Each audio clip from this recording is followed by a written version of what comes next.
শিশুসকলে যিটো চেষ্টা কৰে তেওঁলোকে হোমৱৰ্ক যথেষ্ট কৰি আহে ক্লাছত তেওঁলোকে ধুনীয়াকৈ প্ৰতিটো বিষয়ে পাঠদান আগবঢ়ায় তাৰ উপৰিও তেওঁলোকে টিচিং এইডৰ মানে ব্যৱহাৰ কৰে আৰু চিলেবাছৰ লগত সংগতি ৰাখি অৰিয়েণ্টেড যিটো মানে ব্যৱস্থা সেই ব্যৱস্থা মতে যেতিয়া পাঠদান কৰে তেতিয়া সফলতা হ'ব হোৱাটো স্বাভাৱিক কথা আমাৰ বিদ্যালয় এই ক্ষেত্ৰত কোনো হেৰি নাই মানে সকলোৱে যত্ন কৰে আৰু ছাত্ৰ ছাত্ৰী আমাৰ বিদ্যালয়ত প্ৰথম ধৰি লওক এইবছৰ হায়াৰ ছেকেণ্ডেৰী প্ৰথম আৰম্ভ কৰা হৈছে পৰীক্ষা এবছৰ প্ৰথম বেচ হয় এই 18টা মাত্ৰ ল'ৰা ছোৱালী দিছিলে যিকেইটা এডমিশ্যন লৈছিলে সেইকেইটা খুব কম নম্বৰ লৈ আমাৰ বিদ্যালয়লৈ আহিছিলে 61 বা ছেকেণ্ড ডিভিজন লৈ বেছিকৈ আহিছিলে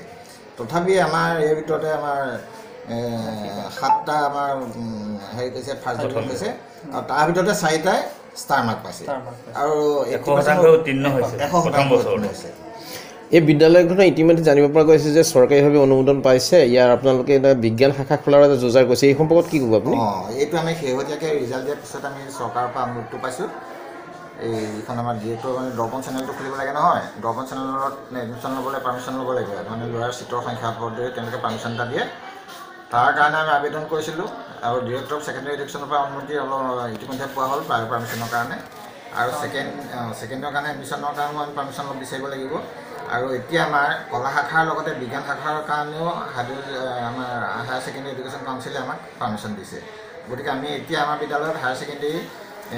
শাখাটো আমি আৰম্ভ কৰিব পৰা হ'লোঁ ইতিমধ্যে বিজ্ঞানাগাৰ আমাৰ এটা বিজ্ঞানাগাৰ আছেই স্কুলৰ যিটো বিজ্ঞানাগাৰ সেইটো যথেষ্ট সঁজুলি আছে মই এই বিদ্যালয়ৰ সম্পৰ্কত কওঁ আমাৰ এই বিদ্যালয় 1992 চনত স্থাপিত হৈছিল ইয়াৰ পৰাই 3জন ছাত্ৰ ছাত্ৰীয়ে অসমৰ ভিতৰত হাইস্কুল শিক্ষান্ত পৰীক্ষাত স্থানপ্ৰাপ্ত পাইছে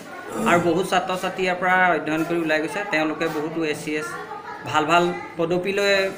গৌৰৱ কৰি চাকৰি কৰি আছে মই সেইকাৰণে এই বিদ্যালয়ৰ পৰা আমি গৌৰৱ অনুভৱ কৰিছোঁ আৰু